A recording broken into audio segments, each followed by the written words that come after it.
వేదాగ్ని 24వ భాగం. ఇంట్లో ఉన్నవారు అందరూ షాక్.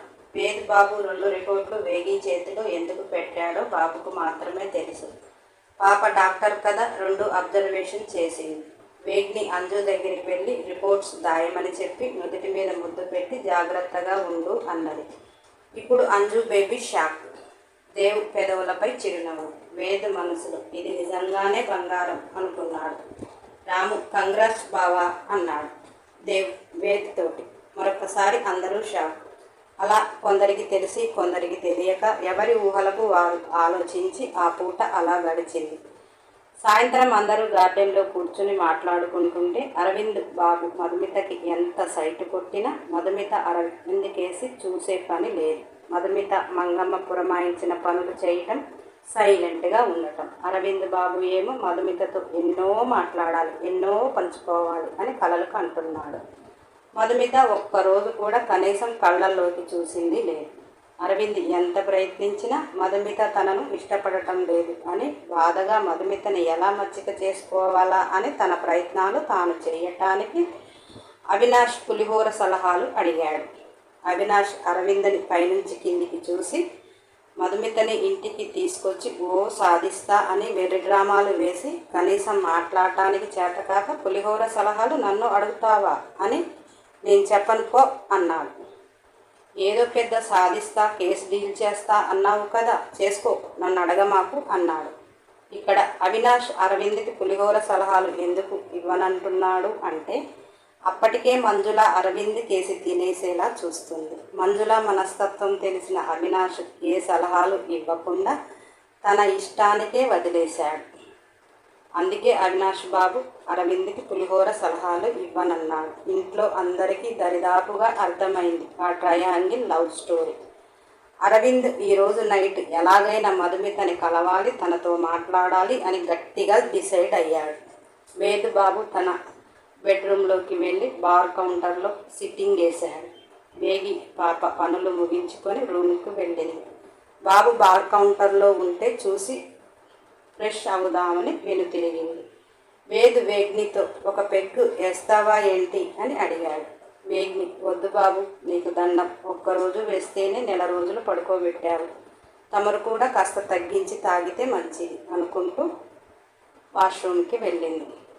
బాబు బాడీ సైజుకి 4 పెగ్గులు పోసి బెడ్ మీద పడుకొని ఒక కాలు మడిచి కాళ్ళ మీద కాలు వేసి ఊపుతున్నాడు, 2 చేతులు తల కింద పెట్టి. పాప వాష్రూమ్ నుంచి వచ్చి ఏం చేస్తుందా అని కనిపెడుతున్నాడు. పాప వాష్రూమ్ నుంచి లంగా బ్లౌజ్ మీద శారీ పట్టుకొని బయటికి వచ్చి డ్రెస్సింగ్ టేబుల్ ముందు శారీ కట్టుకుంటుంది. ఎర్రని ప్లెయిన్ చీరలో పాప దేహం మరింత తెల్లగా కనపడుతుంది. పాప సింపుల్గా రెడీ అయ్యి హెయిర్ మొత్తం వదిలేసి చిన్న ఫ్లక్కర్ తోటి విరజాజులు తలలో పెట్టింది. వేద్ బాబుకి అర్థమైంది పాప తన కోసం సిద్ధమవుతుంది అని. వేగ్ని పాప చక్కని అందచందాలతో బాబు కనులకు కనువిందు చేస్తుంది. వేగ్ని వచ్చి బెడ్ మీద కూర్చొని వేద్ కేసి చూసింది. వేద్ వేగ్నితో ఈరోజు నాకు ఫుడ్ పెట్టడానికి సిద్ధమయ్యావా అన్నాడు. వేగ్ని నా మొగుడు పస్తులు ఉంటున్నాడు, ఆ మాత్రం ఆలోచించకపోతే ఎలా అన్నది. వేద్ నిన్నెప్పుడు కట్టుకున్నాడు నీ మొగుడు అన్నాడు. మొగుడు కావాలంటే గుండె మీద తాళి ఒకటి ఉంటే సరిపోదు, గుండెలో ఉన్నవాడిని గడదాకా నావాడే అన్న రోజు కూడా వాడు మొగుడే అవుతాడు. అలా మీరు నాకు మొగుడే, ఈ జన్మకి ఈ తనువు ఈ మనసు మీకే అన్నది. వేద్ అబ్బో పిల్లకి నాపై బాగానే మనసైంది అన్నాడు. నా మొగుడు పస్తులుంటున్నాడుగా, అందుకే నాకు చేతనైనంతలో విందు భోజనం వడ్డిద్దామని సిగ్గుపడింది. వేగ్నితో నీ మొగుడు పస్తులుంటున్నాడని నీకు చెప్పాడా అంటే వేగ్ని నా మొగుడు మనసు నాకు తెలుసులే, ఏంటి ఇప్పుడు ఫుడ్ పెట్టమంటారా వద్దంటారా అన్నది. అబ్బో పిల్ల ఆగలేకపోతుంది అని వేద్ అన్నాడు. వేగ్ని నాది అంతా పై డమాచారమే, తమరు బరిలో దిగితే మాకు హాస్పిటల్ బెడ్ కన్ఫర్మ్ అని వేగి పాప అంటే వేద్ నీకు కార్డ్స్ ఆడటం వచ్చా అన్నాడు. వేగ్ని ఇప్పుడు కార్డ్స్ ఎందుకు అన్నది. చెప్పవే వచ్చా రాదా అన్నాడు. వచ్చు అని వేగి అంటే టేబుల్ సొరుగులో ఉన్న కార్డ్స్ తెచ్చి బెడ్ మీద పెట్టాడు. ఇప్పుడు ఎందుకండి అని వేగి అమాయకంగా అడిగింది. నేనేదో నిన్ను రాచి రంపాన పెడుతున్నట్టు అంటున్నావు కదా, కార్డ్స్ ఆడదాం, ఎవరు గెలిస్తే అని వేద్ అంటుంటే వేగ్ని ఓడిన వారు గెలిచిన వారు చెప్పింది చెయ్యాలి అంతేగా అన్నది. అబ్బపిల్ల స్పీడ్గానే ఉంది, ఫస్ట్ ఆడదాం. నువ్వు గెలిస్తే నీకు నచ్చింది నా ఒంటి మీద బట్టలు తీసేయచ్చు, నేను గెలిస్తే నేను చెప్పినవి నువ్వు తీసేయాలి. పాప విచిత్రంగా చూస్తూ, మీకు అన్నీ ఇలాంటి పిచ్చి పిచ్చి ఆలోచనలే వస్తాయా? అప్పుడెప్పుడో ఐస్ క్రీమ్ మసాజ్ అన్నారు, ఇప్పుడేమో కార్డ్స్ ఆడుతూ రొమాన్స్ అంటున్నారు. వేద్, నీ మంచి కోరే పిచ్చి పిల్ల. బాబు ఫస్ట్ ఏ బరిలో దిగితే నువ్వు బలైపోతావు, ఇలా అయితే నువ్వు గెలిచిన సారి నీ ఇష్టం, అప్పుడు నా ఇష్టాలు పనిచేయవుగా అని రొమాంటిక్గా పాపని బుట్టలోకి దింపాడు. ఇంకేంటి, కార్డ్స్ ఆట మొదలైంది. 5 సార్లు ఆడిన ఆటలో బాబు 3 సార్లు గెలిచి పాప 3 వస్తువులు తీపించాడు. కష్టపడి 2 సార్లు ఆడి గెలిచి బాబు 2 వస్తువులు తీపించింది. అలా మరి ఒక 10 ఆటలు ఆడి ఎవరు గెలిస్తే వారి ఇష్టంగా ఆ రోజు వేగ్నికి కష్టం కాకుండా వేద్ సొంతం చేసుకున్నాడు. వేగ్నికి వేదులో ఉన్న రొమాంటిక్ యాంగిల్స్ చూస్తుంటే మది పోతుంది. ప్రాణం పోస్తాడు, ప్రాణం తీస్తాడు, దొంగ చచ్చినోడు అని మనసులో తీయగా తిట్టుకుంది.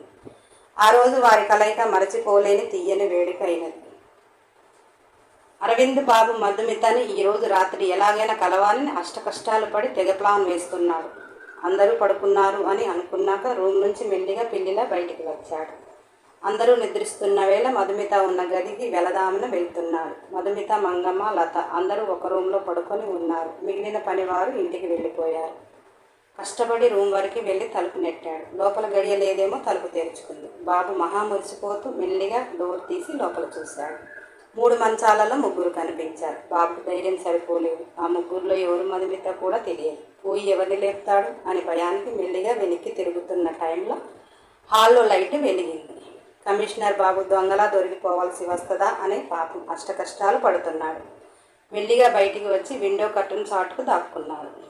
మంజుల ఫ్రిడ్జ్ దగ్గరికి వచ్చి మంచినీళ్ళు తాగి మళ్ళీ లైట్ ఆఫ్ చేసి వెళ్ళిపోతుంది.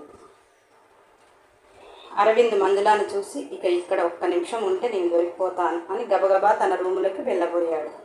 మంజుల అరవింద్ రూమ్లోకి వెళ్ళే టైంలో గట్టిగా మనిషిని తగిలి కింద పడేసింది. బాబు కింద, పాప పైన. మంజుల పాప వెనక ముందు ఆలోచించకుండా ఏదో యాక్సిడెంటల్గా జరిగినట్టుగా పెదవులు జత చేసింది. మంజుల పాప అరవింద్ పెదవులను ఇష్టంగా జుర్లేసుకొని ఏమీ తెలియని దానిగా సారీ అండి, చూడక పడిపోయాను అని తన గదిలోకి వెళ్ళిపోయింది. అరవింద్ అసలు మంజుల చెప్పేది ఏమైనా వింటేగా. అరవింద్ గుండెల్లో మధుమిత పెదవులపై ముద్ర. మంజుది. బాబు ఒక చలనం లేని మనిషిన కనీసం డోర్ కూడా వేసుకోకుండా వెళ్ళి బెడ్ మీద పడిపోయాడు. అరవింద్ బాబు బ్రతికి ఉంటే రేపొద్దున అరవింద్తో మాట్లాడదాం. మరుసటి రోజు ఉదయం వేగ్ని పాప ప్రశాంతంగా లేచి వేద్ బాబు గుండెపై ముద్దు పెట్టి వెళ్ళబోయింది. వేద్ బాబు వెళ్ళనిస్తాడా? వేగ్నితో గుడ్ మార్నింగ్ ఎలా చెప్పాలో కూడా తెలియదు పిచ్చి పిల్లకి అని గుంజుకొని పెదవులు జత చేశాడు. ఉదయం ఒక 10 నిమిషాలు పాపకి రొమాంటిక్ ఎక్సర్సైజ్లు చేపించి వదిలేశాడు. అంత త్వరగా పాపను వదిలేసినందుకు వేగ్ని పాప మనసులో దేవుడా బ్రతికించినావు అని గబగబా వాష్రూమ్లోకి వెళ్ళి ఫ్రెష్గా స్నానం చేసి చక్కటి చీర కట్టి జారు జడ అల్లి వెళ్ళేటప్పుడు వేద్ని వెక్కిరించి కన్ను కొట్టింది. బాబు లేచి వేగ్నిని అందుకునే లోపల తుర్రున పారిపోయింది. క్రేజీ గర్ల్ అనుకుంటూ వాష్రూమ్లోకి వెళ్ళాడు. వేద్ ఫ్రెష్ అప్ అయి కిందికి వెళ్ళేటప్పుడు దీపధూప నైవేద్యాలతో ఇల్లుని ఆలయం చేసింది. వేద్ మెట్లు దిగుతుంటే చక్కని పరిమళంతో సూర్యకిరణాలు ఇంట్లో పడుతూ ఇంట్లో ఎంతో ప్రశాంతంగా అనిపించింది. వేద్ వేగి రాకముందు ఇలాంటి వాతావరణం ఏ రోజు చూడలేదు. హాల్లోకి వస్తే అవినాష్ వేద్ దగ్గరికి వచ్చాడు. ఇద్దరు సోఫాలో కూర్చొని ఏదో డిస్కషన్ చేస్తున్నారు. పాప ప్రశాంతంగా పూజ చేసుకుని నుదుటిన కుంకుమ, చేతి నిండుగా గాజులు, కాళ్లకు పసుపు, తలలో పూలు, ఒక్క మెడలో నల్ల పూసలు తప్ప గృహిణికి కావాల్సినవి అన్నీ వేగ్నిలో కనిపించాయి. పూజ గదిలో నుంచి వేగ్ని బయటకు వస్తుంటే అవినాష్, రౌడీ బేబీ, పొద్దున్నే మీ దర్శన భాగ్యం మాకు ఈరోజు ఎలా ఉంటుందో అన్నాడు. వేగ్ని ప్రశాంత వదనంతో తదాస్తు అన్నట్టు చేయి చూపించింది. అవినాష్ 2 చేతులతో దండం పెట్టి మహద్భాగ్యము తల్లి అన్నాడు. వేగ్ని ఒక చిన్న చిరునవ్వు విసిరి వంటగదిలోకి పోయింది. అందరికీ కాఫీలు పెడుతుంటే భాను, అంజు కూడా ఫ్రెష్ అయి వచ్చారు. మంజుల, రాము కూడా హాల్లోకి వచ్చారు. మరి మన అరవింద్ బాబు ఉన్నాడో పోయాడో ఒకసారి చూసొద్దాం రండి. అవిని అరవింద్ లేవలే అని అడిగాడు వేద్. అవినాష్ మనసులో రాత్రంతా ఏ పాపతో డూయట్లో ఉన్నాడో, మనకి ఒక పాప కాబట్టి మనమంటే లేచాను, వాడిద్దరు పాపలతోగా లేచాడో లేదు అని మనసులో అనుకొని వెళ్ళి లేపొస్తారా అని లేచాడు. అవినాష్ అరవింద్ రూమ్లోకి వెళ్ళే వరకు అరవింద్ నిజంగానే మధుమితతో డూయట్లో ఉన్నట్టున్నాడు. దిండును గట్టిగా కౌగలించుకుని విరహంతో దిండును నలిపేస్తున్నాడు. అవినాష్ అరవింద్ పరిస్థితిని చూసి సీటు మీద ఒక్క తన్ను తన్నాడు. అరవింద్ బెడ్ మీద నుంచి కింద బోర్ల బొక్కల పడ్డాడు. అరవింద్ మేలుకొని ఏం పుట్టిందిరా నీకు ఇలా తన్నావు అన్నాడు. పొద్దున్నే డ్యూయెట్లు వేస్తే అలానే ఉంటుంది, బయట పులిహోర కలపటం రాదు కానీ దిండును పట్టుకొని డ్యూయెట్లు వేస్తున్నావా, సిగ్గులేదు, నడు బయటికి అని గద్దించాడు. మీకంటే పెళ్ళాలు ఉన్నారు, నేను చేసుకోలేదు కదా, దిండు పట్టుకొని పడుకుంటే తప్ప అన్నాడు. అవినాష్ చి ఎదవా, ఎవరు చేసుకోవద్దన్నారు, మా భవిష్యత్తులో ఒక్కరే ఉన్నారు, నీ భవిష్యత్తులో ఇద్దరున్నారేమో చూసుకొని తగలబడు బయటికి అని అక్కడి నుంచి అవినాష్ హాల్లోకి వచ్చాడు. అరవింద్ ఫ్రెష్ అయ్యి బయటికి వచ్చేలోపు వేగ్ని అందరికీ కాఫీలు ఇస్తుంది. అరవింద్ కూడా కాఫీ ఇస్తుంటే పొద్దున్నే ఇలాంటి బంగారు తల్లిని చూస్తే రోజంతా ప్రశాంతంగా ఉంటుంది అని వేగ్ని ఇచ్చే కాఫీని తీసుకున్నాడు. వేగ్ని చిరునవ్వు సమాధానం అయింది. మధుమిత హాల్లోకి వచ్చి అక్క, మంగమ్మ అత్త నిన్ను పిలుస్తుంది అని అన్నది. అరవింద్ నోట్లోకి పోయిన కాఫీ బయటకు ఊసి పళ్ళు పటపటా కొరుకుతూ, ఇక్కడ నీకు అక్క అనేటిది ఒకతే ఉంది, అందరినీ వదిన అను లేదా పేరు పెట్టి పిలు, నీకు అక్క అనేటిది ఆమెను చూసిన అంజును చూపిస్తూ, నీకు పిలవ బుద్ధి అయితే ఆమెను పిలుచుకుంటే అక్క అని ఆమెను పిలువు, ఎవరినన్నా అక్క అంటే తోలు తీసి పారేస్తా అని ఆవేశంగా చెప్పి ఉక్రోషంగా కూర్చున్నాడు.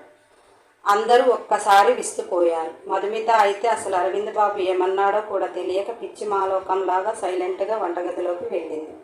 మధుమిత వంటగదిలోకి వెళ్ళి వంగమ్మ మీద పడి, నేనేమన్నానని అంతగానం నన్ను తిట్టాడు, నేను వేగ్ని అక్కతోటి మాట్లాడింది, నేను సార్తో మాట్లాడలేదు, నన్ను ఎందుకు తిట్టాడు అని ఏడుస్తుంది.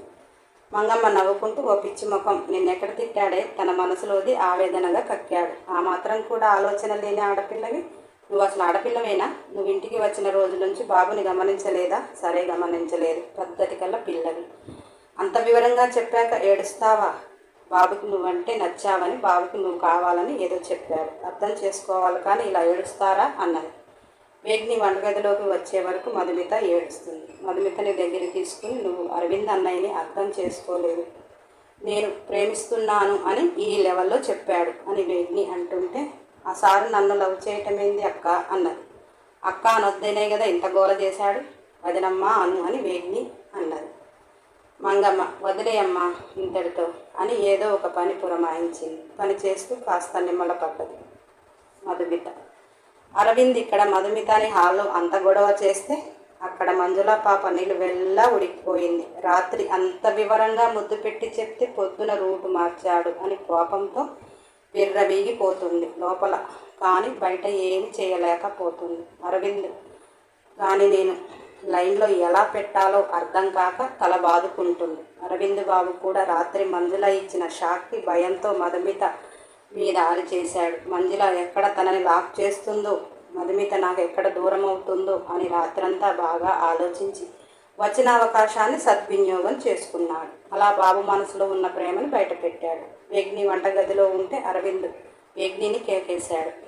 వేగ్ని ఏంటన్నయ్యా అంటూ అందరి దగ్గరికి వచ్చింది. అరవింద్ వానికి శ్రీమంతం ఎప్పుడు చేద్దాం, ఎక్కడ చేద్దాం అని అడిగాడు.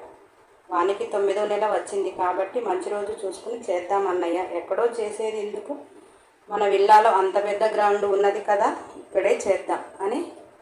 మరి వేద్ ఏమంటారు అడిగి మీరు డిస్కషన్ చేసుకోండి అని మళ్ళీ వంటగదిలోకి వెళ్ళటానికి మీరు తిరుగుతుంటే వేద్ బాబు చేయి పట్టి సోఫాలో తన పక్కన కూర్చోబెట్టుకున్నాడు. ఇక్కడ మమ్మల్ని డిస్కషన్ చేయమని నువ్వు అక్కడ పీకేది ఏమీ లేదు కానీ మూసుకొని కూర్చో, చాలామంది ఉన్నారు చేయటానికి అని గద్దించాడు. పాప సైలెంట్గా చెప్పండి అన్నది.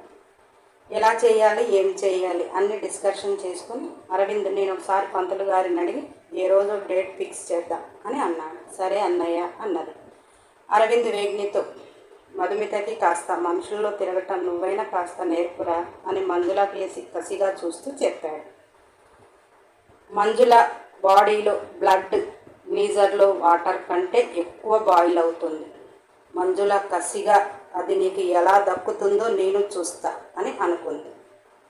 తరువాయి భాగం కోసం సబ్స్క్రైబ్ చేయండి, లైక్ చేయండి, షేర్ చేయండి, కామెంట్ చేయండి. నేను వీడియోని రెడీ చేసేటప్పటికి దేనికి ఎక్కువ లైకులు ఉంటే ఆ వీడియోని సిద్ధం చేస్తాను.